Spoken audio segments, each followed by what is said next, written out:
kebijakan dan strategis pembangunan agribisnis perikanan.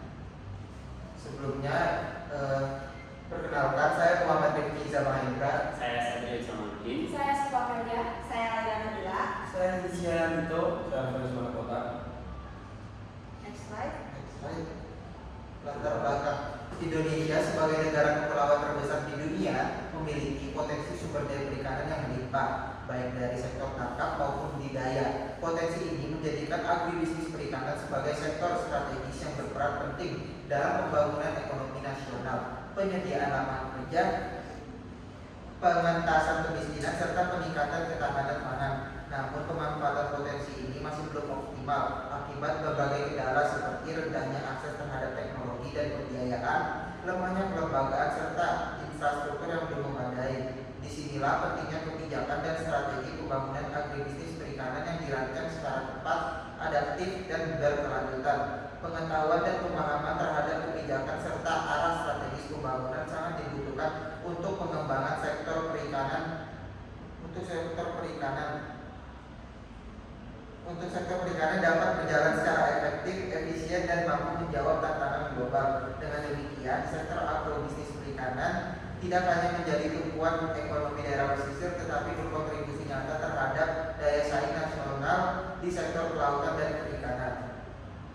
Baik, berikut merupakan rumusan masalah yang kita gunakan dalam penelitian kami, yaitu diantaranya ada satu, apa saja kebijakan yang telah diterapkan pemerintah dalam mendukung pengembangan agribisnis perikanan. Kemudian yang kedua ada bagaimana efektivitas kebijakan tersebut dan di mana itu dalam mendorong pertumbuhan sektor. Kemudian yang ketiga itu ada dari strategis apa saja yang dapat dikembangkan untuk memperkuat daya saing agribisnis itu sendiri. Kemudian ada dari tujuannya itu sendiri. Yang pertama itu untuk mengidentifikasi kebijakan pemerintah terkait pembangunan agribisnis perikanan. Kemudian menganalisis efektivitas kebijakan terkait dalam mendukung pertumbuhan sektor perikanan. Kemudian yang ketiga itu ada merumuskan strategi yang dapat memperkuat daya saing agribisnis perikanan secara nasional atau global. Next slide.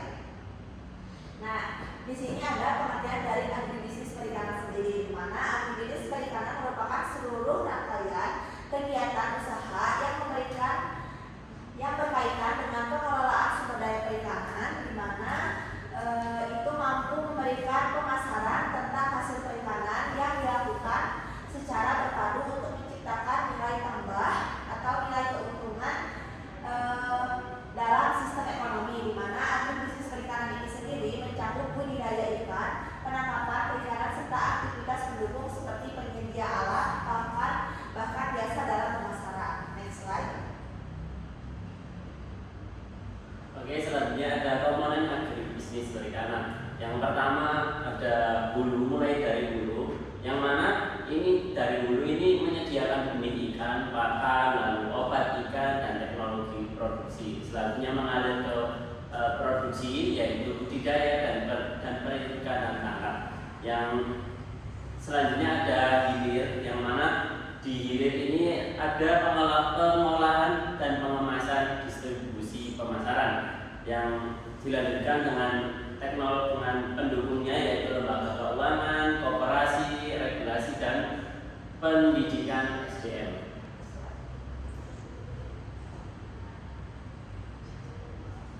Selanjutnya itu ada kebijakan dan perencanaan sektor perikanan. Upaya pemerintah untuk mengatur, mengelola, dan mengembangkan sumber daya perikanan secara berkelanjutan guna meningkatkan produktivitas, kesejahteraan nelayan, serta daya saing industri perikanan. Kebijakan ini mencakup pengaturan budidaya dan penangkapan ikan, perlindungan lingkungan, serta peningkatan akses pasar dan investasi. Perencanaan strategis melibatkan penyusunan rencana jangka pendek dan panjang yang terintegrasi, termasuk penguatan infrastruktur, pemberdayaan masyarakat pesisir, serta peningkatan kualitas produk dan inovasi untuk menghadapi tantangan ekonomi dan perubahan iklim. Tujuannya adalah untuk menciptakan sektor perikanan yang inklusif, produktif, dan berkelanjutan di tingkat nasional dan juga global. Lalu kebijakan pemerintah, di mana pemerintah telah mengambil berbagai langkah strategis untuk mendukung pengembangan agribisnis perikanan, antara lain dengan memberikan bantuan sarana produksi seperti kapal, alat tangkap, dan pakan ikan, serta membangun infrastruktur pentingnya pelabuhan perikanan, tambak, dan fasilitas penyimpanan dingin atau cold storage.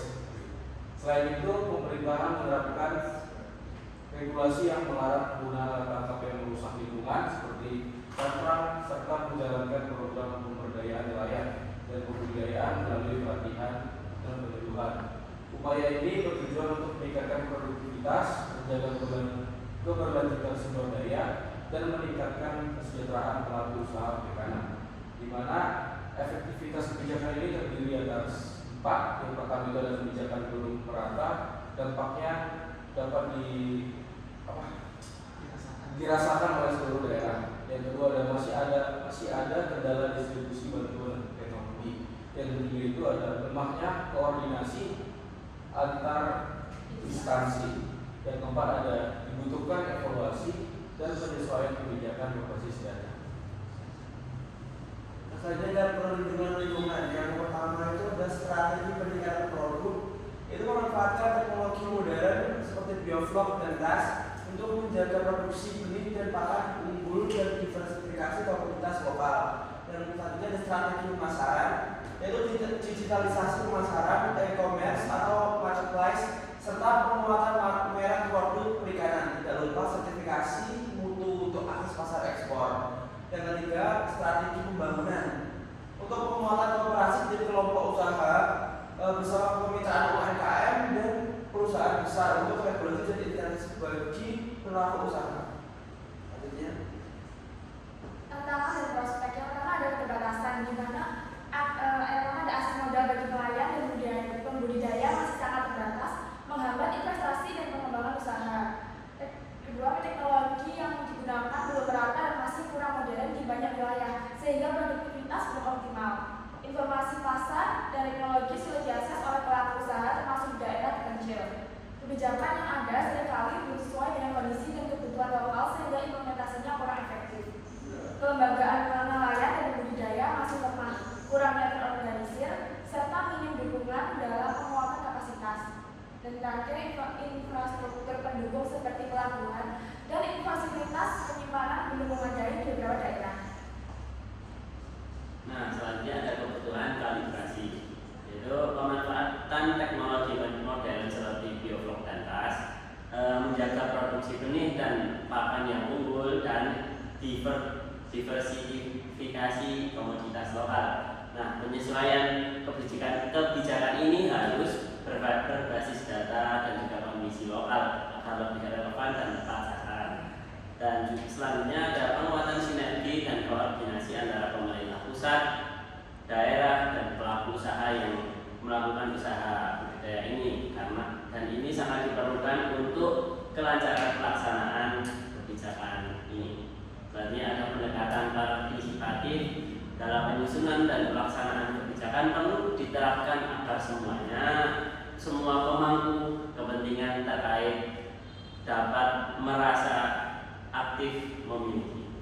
Selanjutnya ada evaluasi, yaitu kebijakan secara berkala harus dilakukan untuk mengidentifikasi kendala dan peluang perbaikan. Yang terakhir ada pengembangan kapasitas sumber daya manusia agar mampu mengikuti dinamika dan perubahan sektor perikanan. Kemudian yang ketiga ada potensi strategi untuk memperkuat daya saing agribisnis perikanan, pengembangan produk berbasis inovasi dan teknologi modern untuk meningkatkan kualitas dan efisiensi produksi, perluasan pasar melalui strategi branding dan promosi produk secara nasional dan internasional, peningkatan kualitas sumber daya manusia melalui pelatihan, pendidikan, vokasi, dan peningkatan kapasitas manajemen, menguatkan kemitraan antara pelaku usaha kecil, menengah, dan besar untuk menciptakan rantai nilai yang lebih kompetitif, dan memanfaatkan digitalisasi untuk pemasaran, pengelolaan produksi, dan pengawasan mutu secara lebih efektif. Baik, berikut merupakan kesimpulan yang kita ambil dari beberapa permasalahan kami. Di antaranya, pemerintah Indonesia telah menerapkan berbagai kebijakan untuk mendukung pengembangan agribisnis perikanan sendiri, seperti pengembangan kewawasan dan kemitraan, penyediaan sarana dan prasarana pemberdayaan, di mana pelaku usaha ini